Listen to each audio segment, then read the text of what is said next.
more music. Oh my God. Here goes. Blazing across the airwaves right now. Get ready. Now this is Freddie McGregor, and you're tuned in to the baddest rhythm of all time. Grant's Rock Warehouse is trying to change the world, one track at a time. Are we on the air? Yes, you are. More music, more of the time. Grant's Rock Warehouse. Don't understand what's going on here. Welcome to Grant's Rock Warehouse and to the Radiohead series. Tonight, West Coast Dave and I are diving into the 1997 album OK Computer. We are devoting a whole hour to this baby because it is absolutely a masterpiece. All right, let's do it. OK Computer. Crank it up and piss off the neighbors. Grant's Rock Warehouse.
We have a lot of fog.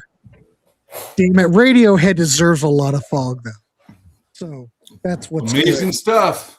This is my okay. I'll go ahead and say this. This is my favorite album of the 90s.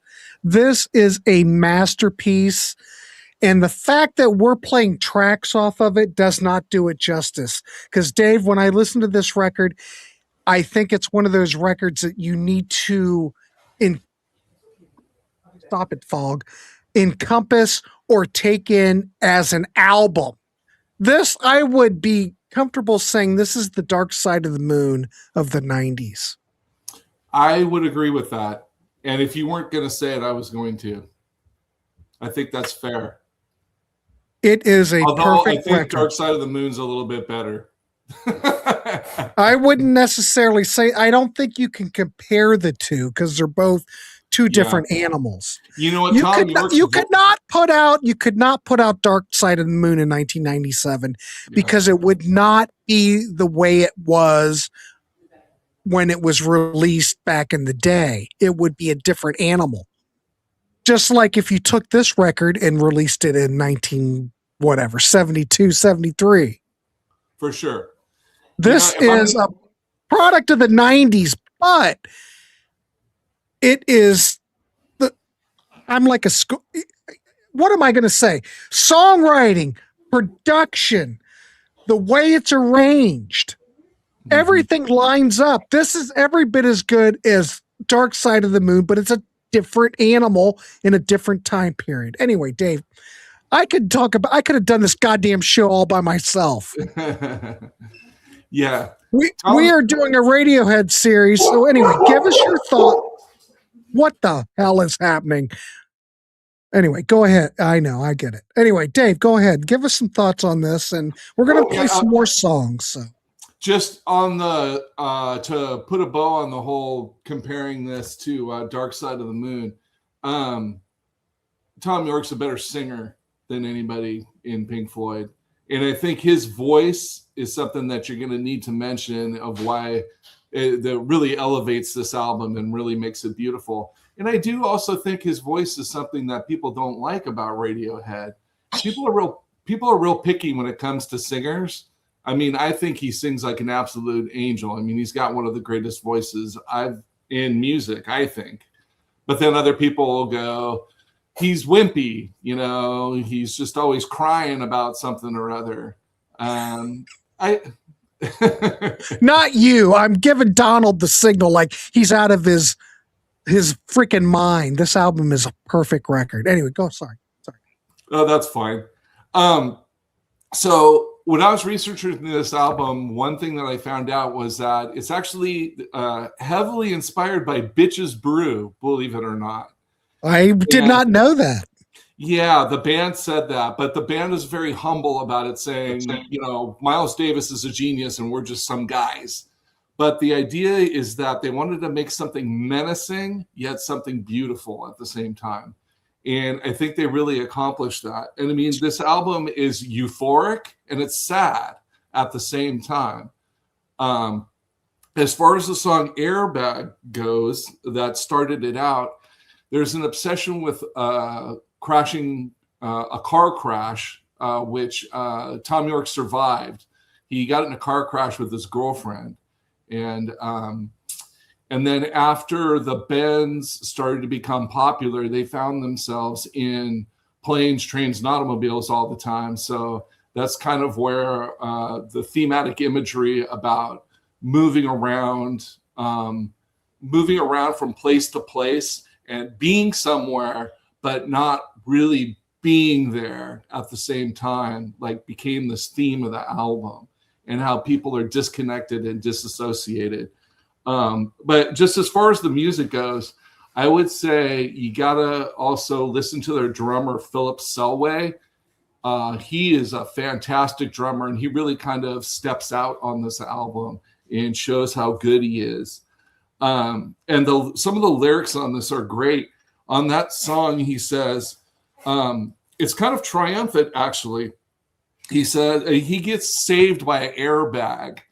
Tom York got saved by an airbag. So that's what, during his car crash. So that's what this is about.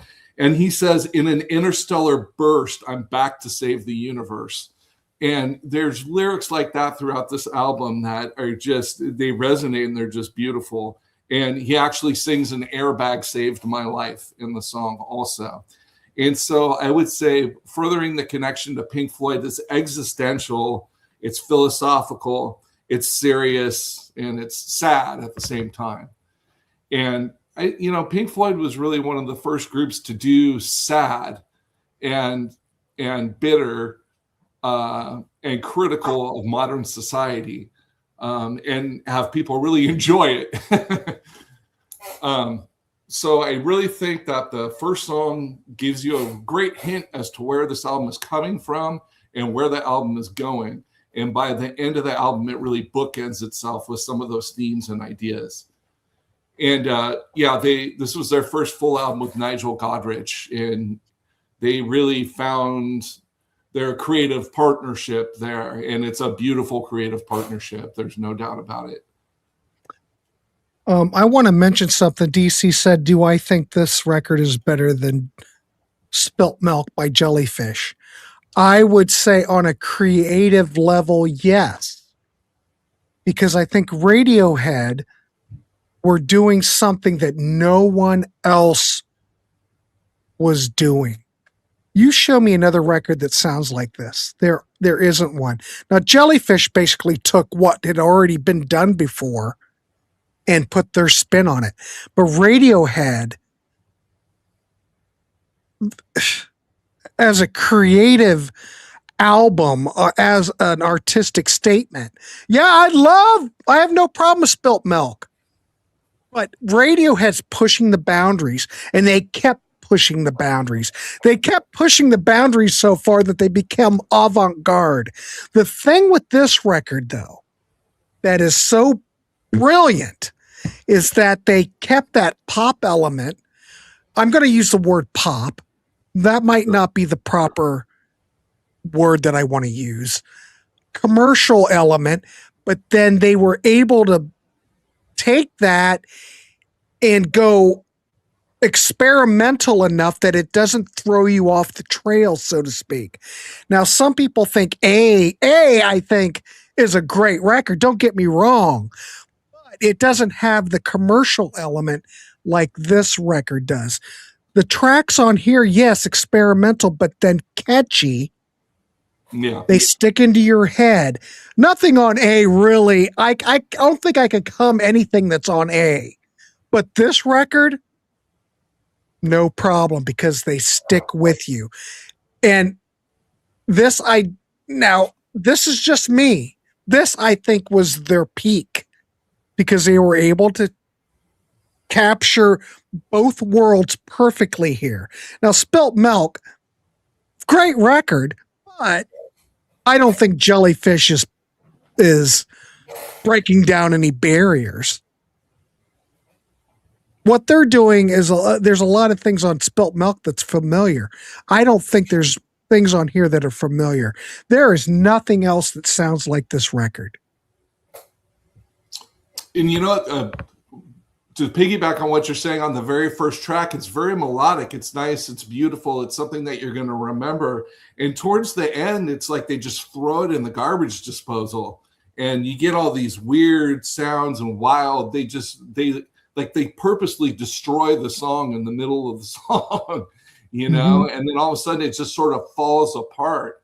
And it's emotional because it's like, wow, this thing was so beautiful. And then for a second, it's just like noisy and ugly and confused. But think about this, Dave. Think of Day in a Life by the Beatles. Same kind of thing. One of my favorite Beatles songs, yeah. But think about it. They totally destroy the track in the middle. Yeah. And we're talking 1967.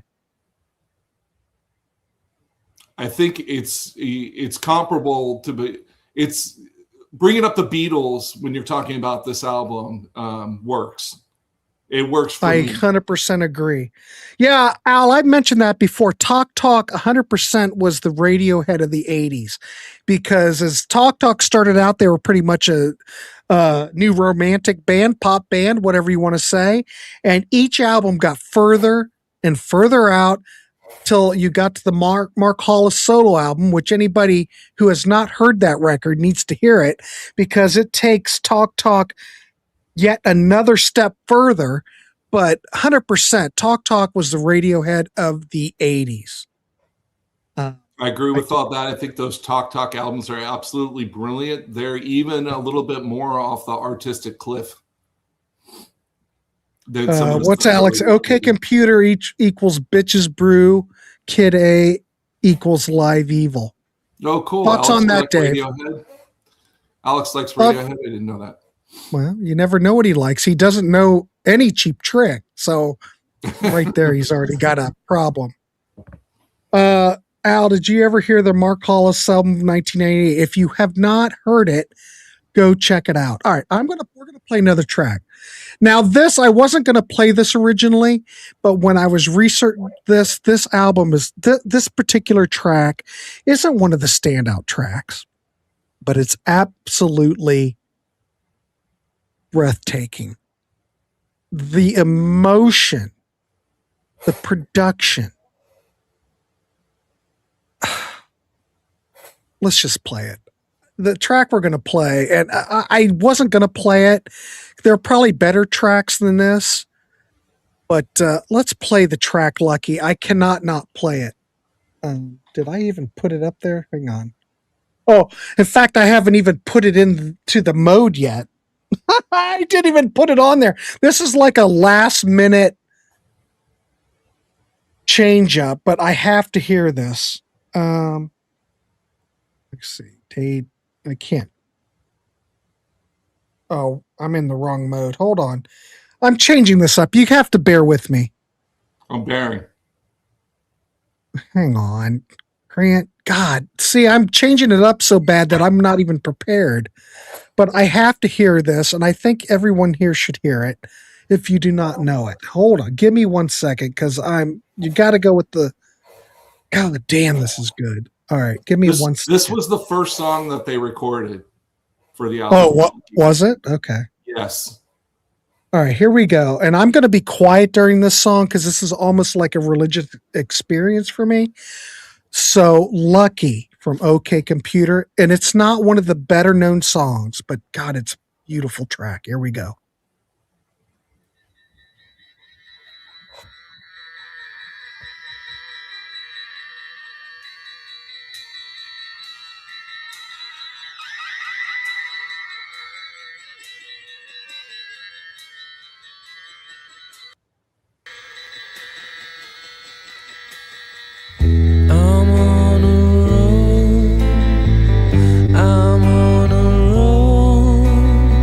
Damn.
We might just go right into it.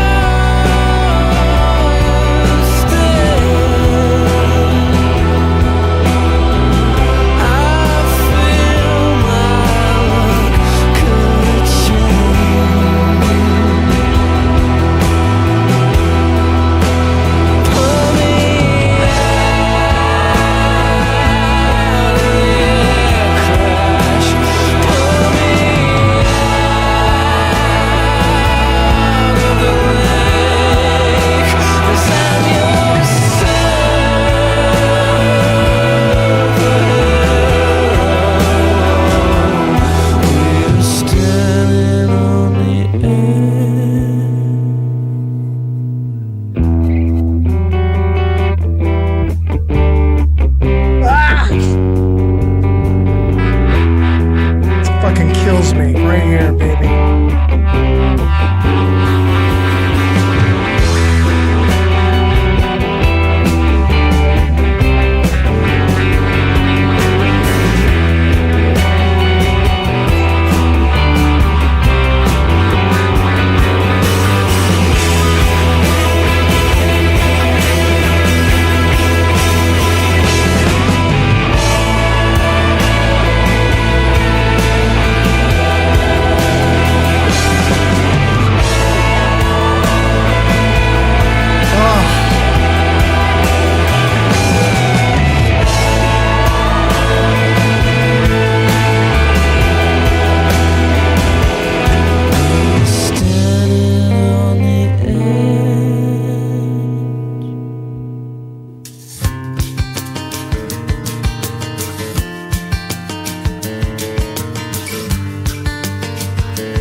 Oh my God.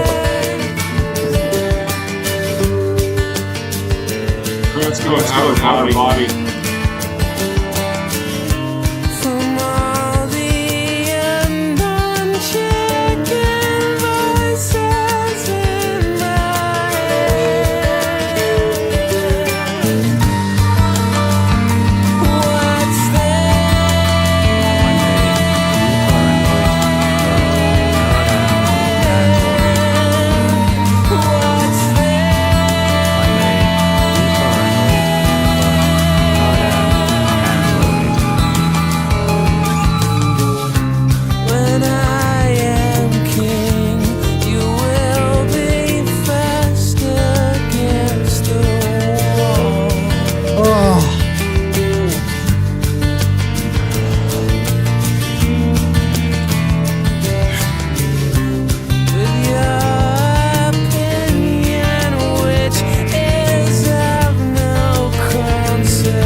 Point out something that is even similar to this.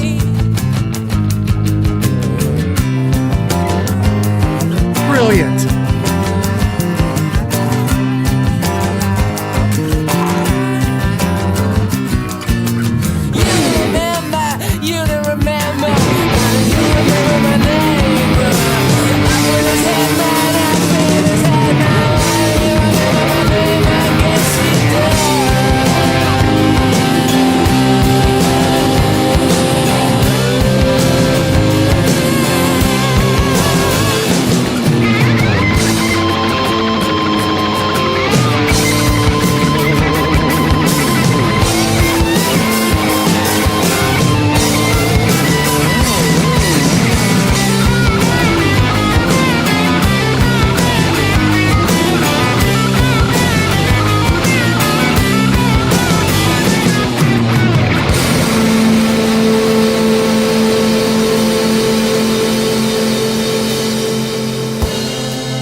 that's not a Beach Boys influence, I don't know what is.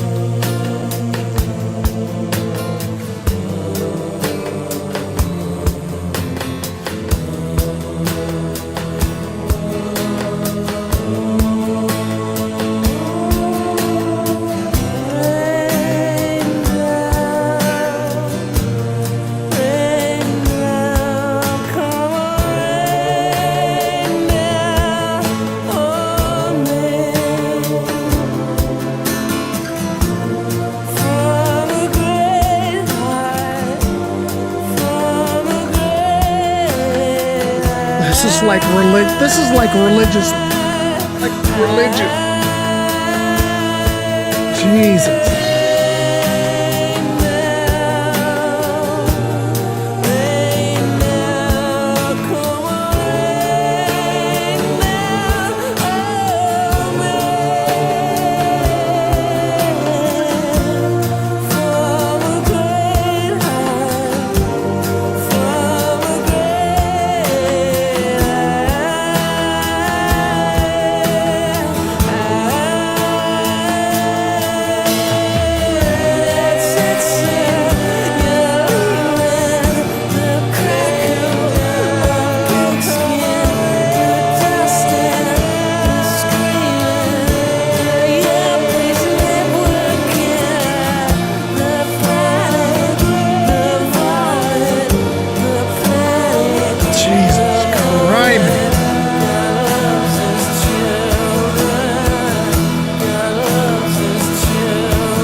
Is whether you like this or not.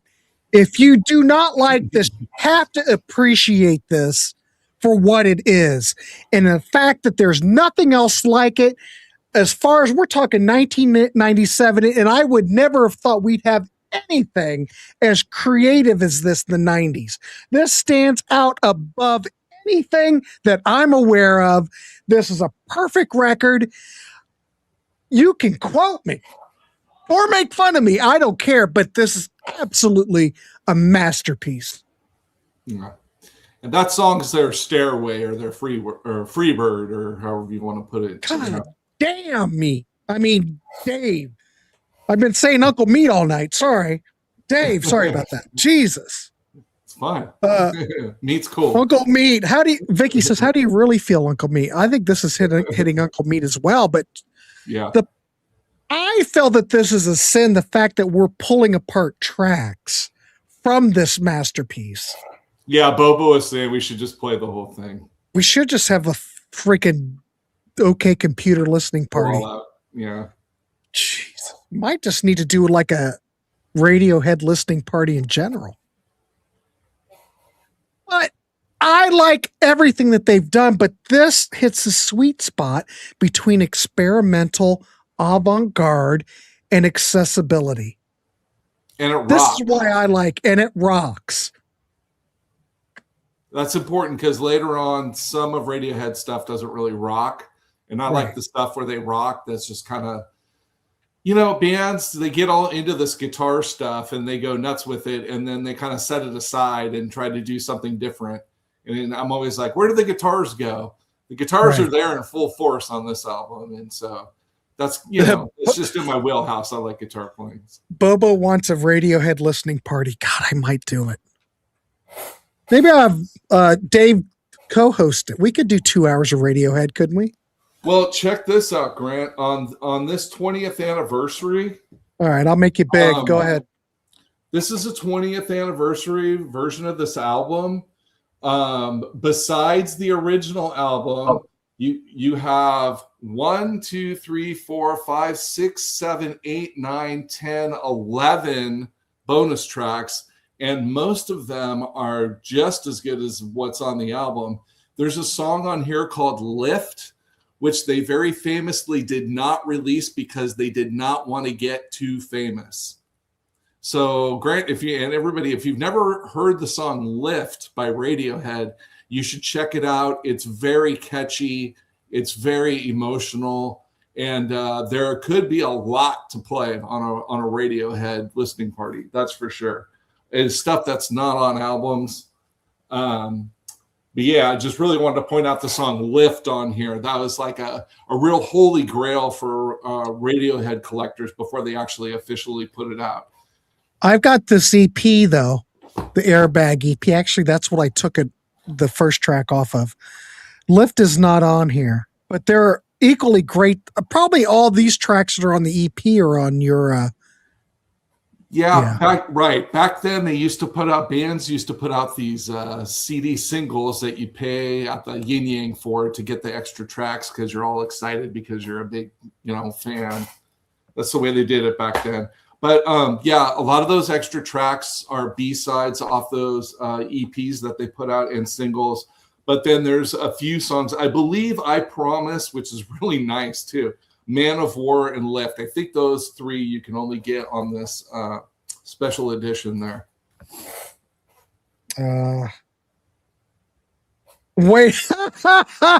Anti-FU. Grant, I've recently found that I'm not the only one who finds this album very overrated as far as how the pedestal or a pedestal at all appreciated not all of the influences. This album's fantastic.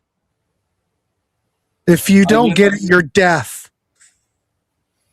We didn't talk about where the name OK Computer came from. Go ahead. It came from The Hitchhiker's Guide to the Galaxy by Douglas Adams, which is a very funny book if you have the sense of humor for it.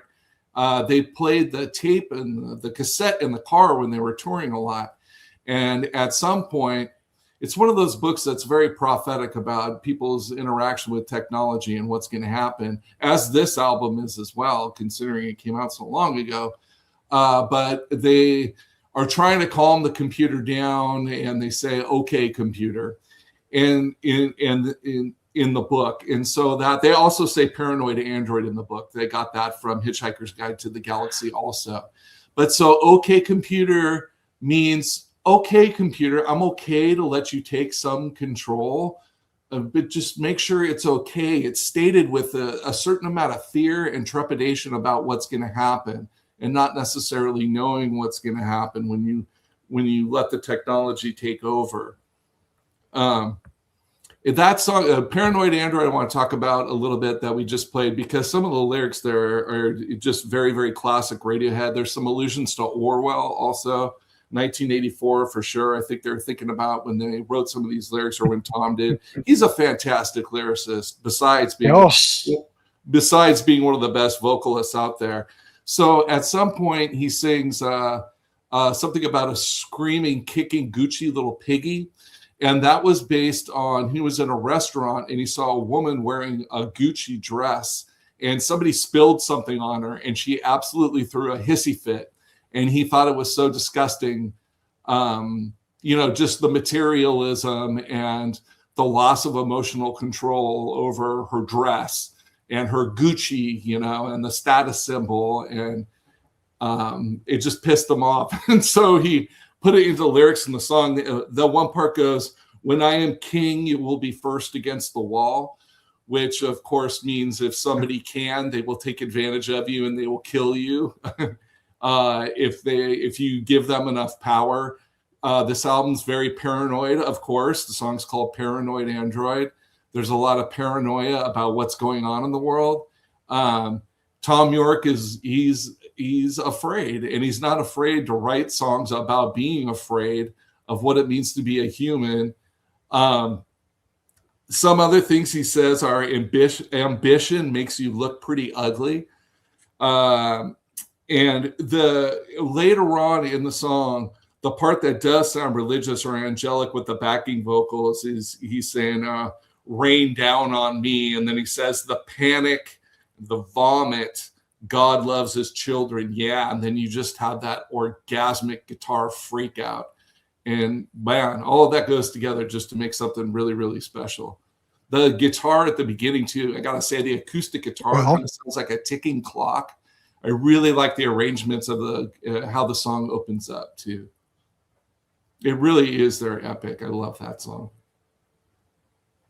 Ken, throw something out there. If you were in progressive metal in the 90s, all right, give me the record that is way beyond this record, creative wise and groundbreaking wise. I'm just throwing it out there. Give me an example that I can go and listen to, and I will make my own comparison.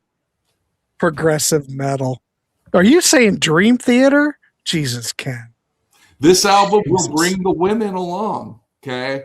Some of those progressive metals, they're sausage fests. There's no women at the concerts. Right, at least you can get the women here. Let's play another track. That means a lot to me. If women are at the show, then that to me is way better than some big sausage fest, even though I'm the biggest Rush fan in the world. So I'm being a big hypocrite right here. But, you know, if you can bring the women in, you want to bring the women in with the music. You know, you want the women at the show. You want the women grooving along with Tom York. I've got to play something. Should we play Karma Police? Sure. There's nothing on here that's bad. So, I mean, it doesn't matter what I'll go into an outer body experience either way. So there's still on here that's not as good as the other stuff. What do you want? Well, I've got No Surprises and Exit music queued up. Your pick. Oh, wow. Exit music. Yeah, here we go. This is how we roll here, see? Here we go.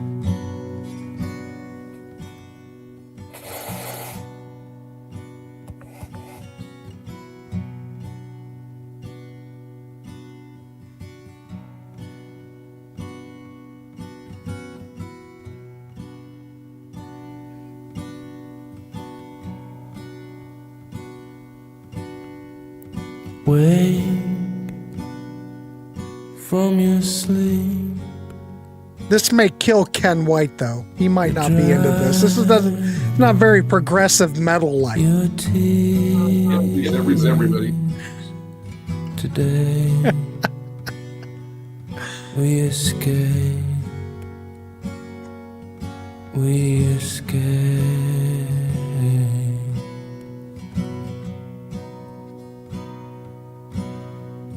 Pack and get dressed before your father hears us, before all hell breaks loose. Hey, it's like we're at the record store talking music. That's what it's about, giving each other shit. So there you go. Oh, here we go. Dave, here we go. Keep breathing. Don't lose your nerve.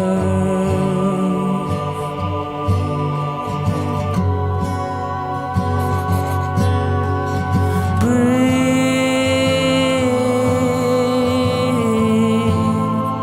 Keep breathing. I can't do this alone.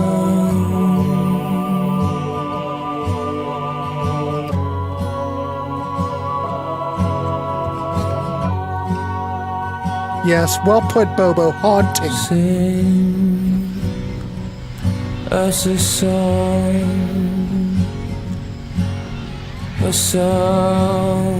to keep us warm.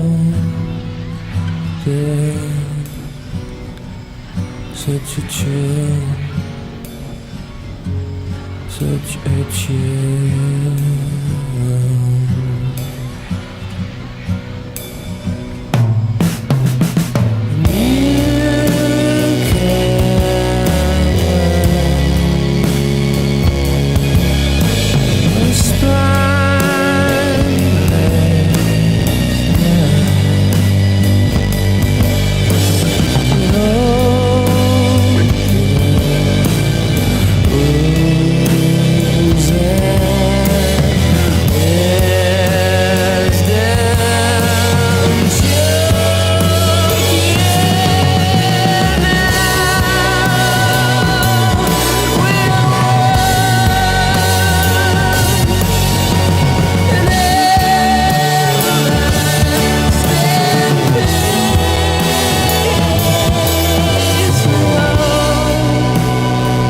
I wouldn't know. You might know better than I do. I don't know that.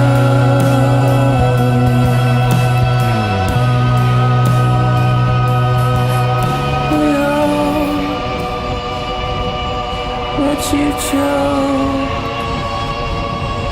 that you chose.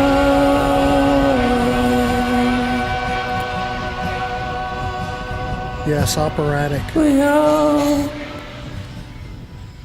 that you chose, that you chose.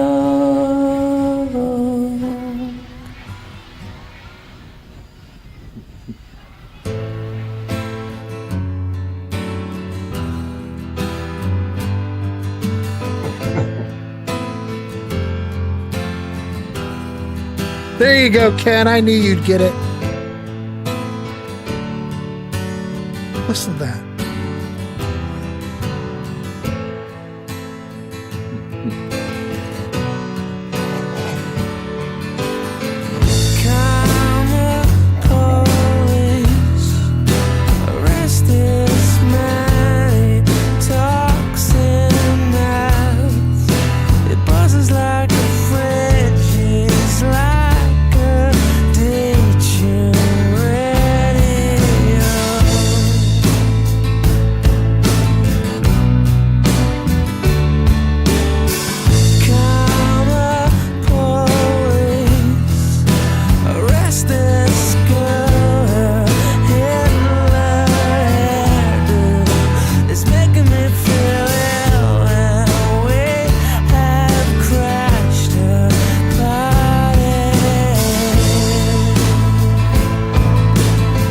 God's work here, Kelly. That's all we're doing.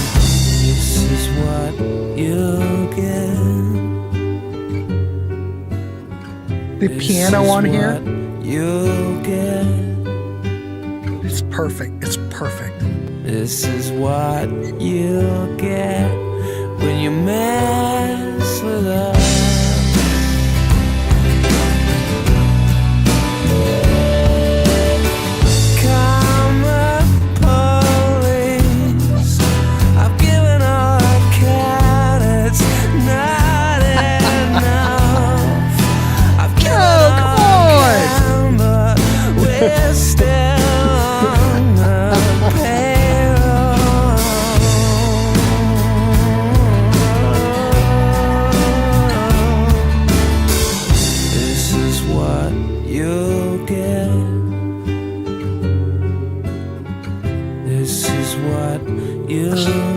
Beautiful.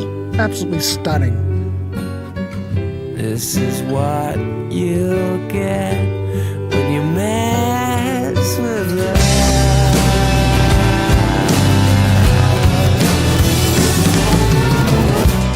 I can't argue with that.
Has a much more open mind than I do. Maybe.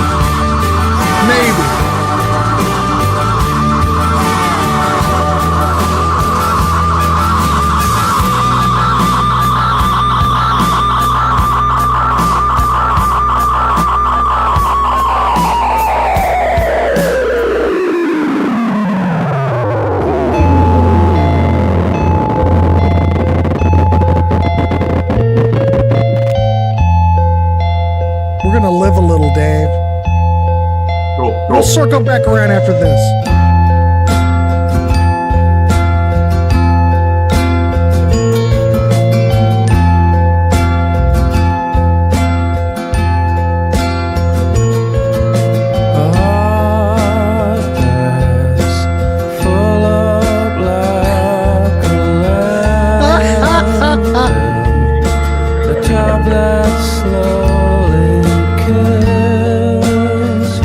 Easy, bud. You might want to toke on a little bit more dope.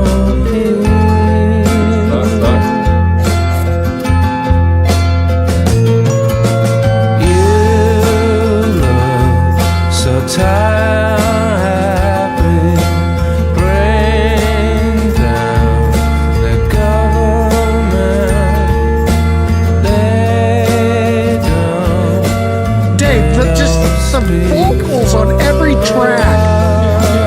Heavenly. Really can hit the note.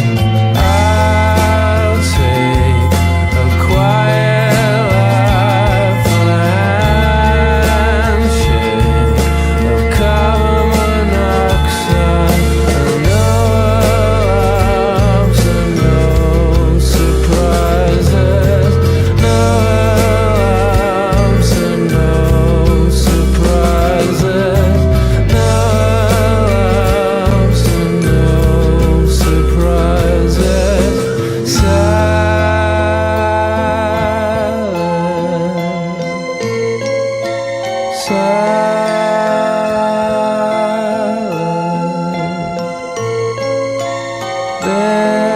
This is my Beautiful. final fate, my final bellyache with no alarms and no surprises, no alarms and no surprises, no alarms and no surprises, please.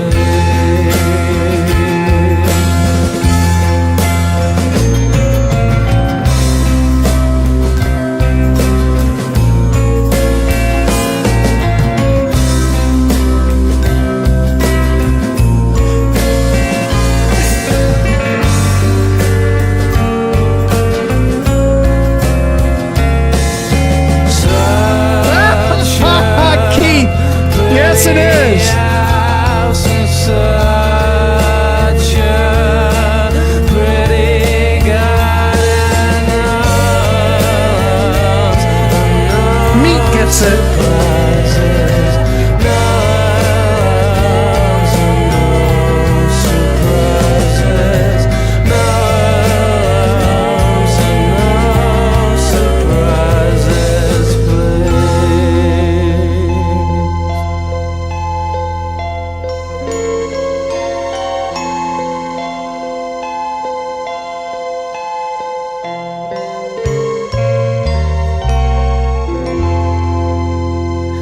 So Painkiller's better than this?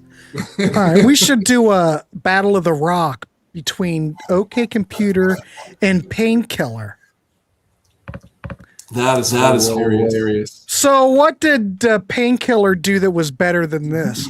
Compared to the other the fine Judas Priest material that came before, what did Painkiller do better than this? Throwing it out there. Bobo says, absolutely gorgeous. Uncle Meat says he wishes this was 2 hour. Uncle Meat says, fuck Painkiller. My goodness, Uncle Meat. Look at your language. Oh, press the button. Sorry. That's okay. That's okay. I'm just saying. There's a lot. This is just an artistic statement of the 90s. There's no better record than this record in the 90s. Look at the critics' reviews. There are a lot of great stuff, but there is only one record that's like this. Vicky, nice to see you. I love stirring the pot. That's what I really like to do. Yeah, it's funny when people don't like stuff that I like. It amuses me. It does amuse me because it's either you're very simple and you don't get it. Or maybe you just like Judas Priest and that's it. That's the way I come through. I don't know. Some people just like Judas Priest. Shit, I like Judas Priest just fine. It's all right. Painkiller doesn't even approach this, says Joe. If they want to go back to the early 70s, early 80s, Priest could actually have an argument. There you go, Joe. It's a pretty silly comparison. I love the comparison. I think we should do a Battle of the Rock. It is. OK Computer versus Painkiller. God, wouldn't that be fantastic? All right, kids, I have nothing more to add. God, we almost went a whole hour. Being the best thing in a decade that sucks isn't saying much. Well, this does not suck. In the 90s, I don't think the 90s sucks at all. The 2000s, once we leave the 90s and everything, once we lose decades, we don't have decades anymore. What we have now is a continuation of the 90s over and over again. There's nothing that, you remember back in the day, you could go, oh yeah, this is from the 50s. Oh yeah, this is from the 60s. Oh yeah, this is from the 70s. Go and give me something from the 2000s and the 2010s and say, oh yeah, that's from the 2000s. It all sounds the same. This record last of the great records. You can quote me. I don't care. My damn channel. I don't give a shit. I love it. Oh, come on. Dope Smoker by Sleep hadn't come out yet. I don't even know what the hell that is. Okay, here we go. Alex says Nostradamus versus OK Computer. I personally have been on record. I don't have a problem with Nostradamus at all as a record. But this is way better than Nostradamus. Let's be honest. But whatever. We're just here trying to turn you on to stuff. Dave and I are doing a Radiohead series, and we figured that this album, we both are very passionate about this record, and we both felt that this record deserved a show on its own. And whether or not you get it or not, it's all good, because Dave and I get it. We love it. We will be back next month, though, and we will be covering A. What was the record after A? I'm having a blank, Dave. Kid A and Amnesiac. Oh, that's right. Kid A and Am, which are basically part of the same record. The same album, and they recorded them at the same time and then put them out separately, but pretty close together. So Dave and I will be back next month looking at those records. Anyway, I know we just like to have fun, and I love to razz you, but I love everyone here, and I love razzing Ken, even though he does need some work. But I think this is a fantastic record. Show me a better record in the 90s, and then we'll do a show on it. We'll take them head to head. But anyway, Dave, do you have anything more to add before we wrap it up? I just want to say, whew, for a minute there, I lost myself. See? I think I'm back. But there's nothing else like this record. Some of the lines on the record just slay me by themselves, you know? Just that alone. I mean, if you take every element of the production of making a record, from the musicianship to the songwriting to the vocals to the drums to the mixing to, you know, the string orchestral flourishes to the noises in the background, it checks every box, and it's the best at all of those things. You know, it's even got killer guitar solos. Yeah, so I love it. But I don't think it does it justice, us tearing it apart, playing track by track. This is a record, much like Dark Side of the Moon. Sgt. Pepper works better. You listen to the whole thing. Pet Sounds. It's at that level. Tearing it apart doesn't do it justice. You need to listen to this as a work. It is bookended, too, because at the end of the album, the last song, The Tourist, is when he's saying, hey, man, slow down. So the first song is about him getting in a car accident. And in the last song, he's compelling people to please slow down in this life. Don't go so fast. Think about what you're doing. Think about what it means to be a human being. People are so distracted. And I just really think that it just makes the whole album go full circle. He says, sometimes I get overcharged in that song. And it's just people get so lost in what they're doing every day that they don't just slow down and stop and think.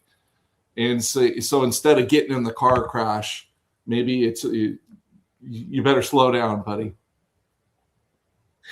Well, this isn't, I would say that Dave would beg to differ. This does run. Definitely. I'm sad that you want something that is, do you want to listen to a record that is a creative landmark or just something run of the mill? I'm just saying this for the 90s, there was nothing like this in the 90s that achieved this type of greatness. Look at the critical reviews for it for once. Now I know everybody here is going to go, the critics. Critics were right. This is a masterpiece. This is a fantastic record. The fact that Radiohead, this is their third record. Look how fast they progressed from that debut record to the Bends to this. These guys are on another level. And I'm still going to say, yeah, they do what they want and they don't give a rat's ass. Judas Priest, I have to hand it to them. For them to do Nostradamus and be creative like that, whether it worked or not, I applaud them. Then just slurring out more heavy metal, the same old thing over and over again. Nostradamus, whether you like it or not, you have to hand it to Judas Priest for being creative and pushing the envelope. The thing about Radiohead is they're not in one lane. They're pushing the envelope. They're being creative and they don't care what the public thinks. They don't care what the critics think. They just do what they do. Look at the Beatles. Beatles just did what the hell they did. And whether you like it or not, it's just another Beatles analogy there. Yeah. Another Beatles analogy. How fast they progressed, you know. Yeah. For sure.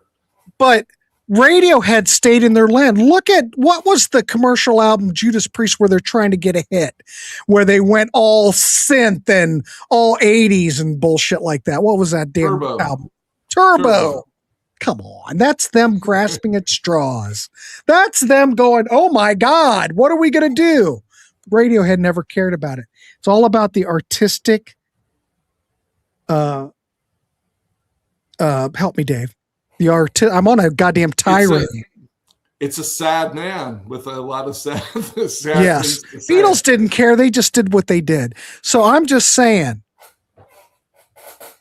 some people might like Turbo, but that was Judas Priest going, holy shit, what are we going to do? Just saying. But whether you like Nostradamus or not, I think that as an artistic statement for them, I applaud them. Same with Kiss the Elder. I applaud them. Whether it worked or not, I think music from the Elder is fantastic. I like Nostradamus because they're pushing the envelope. They're going outside of their comfort zone. So Radiohead never had to do that because they were always outside of that. They're always just pushing the envelope. Same with Talk Talk. Talk Talk pushed it right to the very end. And then remember also Radiohead. I mean, I'm sure we'll talk about this on a different show. They put out an album and you could get it for free on the internet, or you could just pay what you wanted for it. And that kind of idea was just, so they were revolutionary. Once they got the audience, they just really started doing whatever they wanted musically and professionally with their career.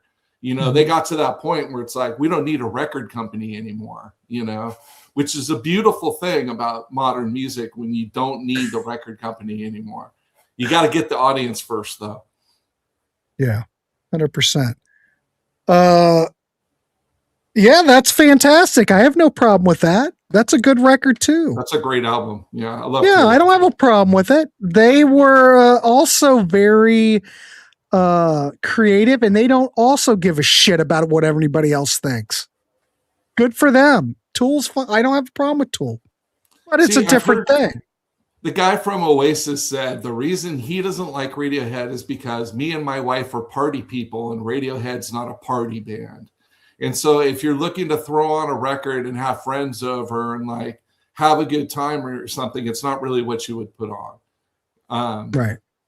But, you know, that doesn't bother me at all. I love records that I can just melt into, you know. Sure. And they're an experience, you know. Well, if you look at Radiohead, you're looking at them. I put these guys on another pedestal as far as creativity, songwriting, production. You check whatever box you want to check. If you can't get it, you still have to appreciate what it is. It's the chemistry of the five of them too, really important. Whether you like it or not, if you're a music person, if you're a music connoisseur, you should be able, or a music critic, look at this, Dave.